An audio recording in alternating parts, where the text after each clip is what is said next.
আমেরিকার সামরিক ভাণ্ডারে অসংখ্য অস্ত্র রয়েছে এবং এসব অস্ত্রের সঠিক সংখ্যা সম্পর্কে নির্দিষ্ট তথ্য সাধারণত গোপন থাকে। তবে আনুমানিক কিছু তথ্য নিচে দেওয়া হলো, যা বিভিন্ন সরকারি প্রতিবেদন ও গবেষণাপত্রের ভিত্তিতে তৈরি করা। প্রথমে পারমাণবিক অস্ত্রের কথা শুরু করি। আমেরিকার কাছে পারমাণবিক বোমা আছে আনুমানিক 5,500। এর মধ্যে সক্রিয় ওয়ারহেড প্রায় 1,700, বাকিগুলি রিজার্ভে বা নিষ্ক্রিয় অবস্থায় আছে। মিনুটম্যান অথবা ICBM 4টির মতো, যা আন্তঃমহাদেশীয় ব্যালিস্টিক মিসাইল এবং প্রতিটি মিসাইলে একটি করে পারমাণবিক ওয়ারহেড বহন করতে পারে। ওহিও ক্লাস সাবমেরিন 14টি সাবমেরিন রয়েছে। প্রতিটি সাবমেরিন 24টি ট্রাইডেন্ট II ব্যালিস্টিক মিসাইল বহন করতে সক্ষম, যা পারমাণবিক ওয়ারহেড নিয়ে আক্রমণ চালাতে পারে।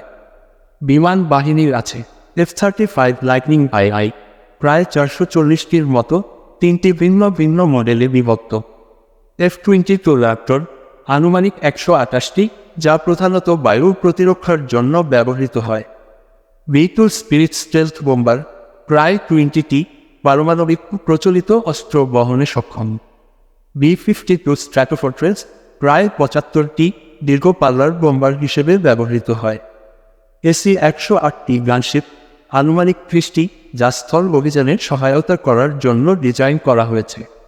সাইবার ও স্পেস কমান্ড অস্ত্রের মধ্যে যা আছে তা হল কৃত্রিম উপগ্রহ ও পর্যবেক্ষণ ব্যবস্থা।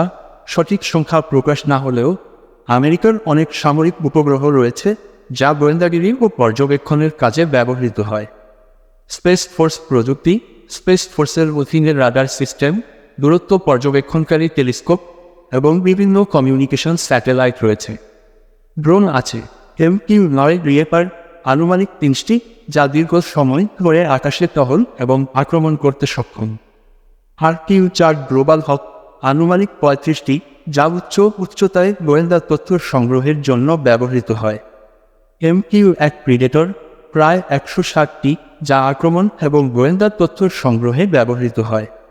এই তথ্যগুলো বিভিন্ন উন্মুক্ত সূত্র থেকে প্রাপ্ত। আনুমানিক সংখ্যা এবং প্রকৃত সংখ্যা সামরিক গোপনীয়তার কারণে আরও কম বেশি হতে পারে।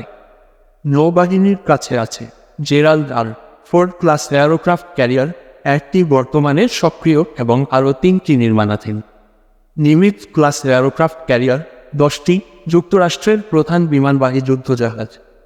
হার্লেইবার্গ ক্লাস ডেস্ট্রয়ার প্রায় 70টি, যা অত্যাধুনিক টমাহক ক্রুজ মিসাইল সহ অন্যান্য অস্ত্র বহন করে। ওহিও ক্লাস সাবমেরিন 14টি, পারমাণবিক ওয়ারহেড সহ স্ট্র্যাটেজিক আক্রমণে ব্যবহৃত হয়। ভার্জিনিয়া ক্লাস সাবমেরিন আনুমানিক 21টি, যা আক্রমণকারী সাবমেরিন হিসেবে ব্যবহৃত হয়। স্থল বাহিনীর কাছে আছে M1 আব্রামস ট্যাঙ্ক আনুমানিক 6,000টি, যা বিশ্বের অন্যতম শক্তিশালী ট্যাঙ্ক হিসেবে পরিচিত। ব্র্যাডলি ইনফ্যান্ট্রি ফাইটিং ভেহিকল প্রায় 4,000টি, যা সৈন্য পরিবহন এবং আক্রমণে ব্যবহৃত হয়। হামভি HMMWD 50,000-এর বেশি, যা বিভিন্ন সামরিক কাজে ব্যবহৃত বহুমুখী যান। M109 পালাডিন হাবিটার প্রায় 1,000টি, যা স্বচালিত আর্টিলারি হিসেবে ব্যবহৃত হয়। H-64 অ্যাপাচি হেলিকপ্টার প্রায় 700টি, এটি একটি আক্রমণকারী হেলিকপ্টার। মিসাইল ও ক্ষেপণাস্ত্র প্রতিরক্ষা ব্যবস্থা আছে টমাহক ক্রুজ মিসাইল আনুমানিক 4,000-এর বেশি, যা সমুদ্র ও স্থল থেকে আক্রমণে ব্যবহৃত হয়। প্যাট্রিয়ট মিসাইল ডিফেন্স সিস্টেম প্রায় 1,100টি প্যাট্রিয়ট মিসাইল লঞ্চার, যা আকাশ প্রতিরক্ষার জন্য ব্যবহৃত। Third terminal high altitude area defence আনুমানিক 7টি থার্ড ব্যাটারি, যা আকাশের শত্রু ক্ষেপণাস্ত্র প্রতিহত করতে সক্ষম। জেভলিন অ্যান্টি ট্যাঙ্ক মিসাইল আছে আনুমানিক 20,000, যা বিভিন্ন স্থল যুদ্ধে আক্রমণের জন্য ব্যবহৃত। ভিডিওটি ভালো লাগলে চ্যানেলটি লাইক করবেন এবং চ্যানেলটি সাবস্ক্রাইবও করবেন। আল্লাহ হাফেজ।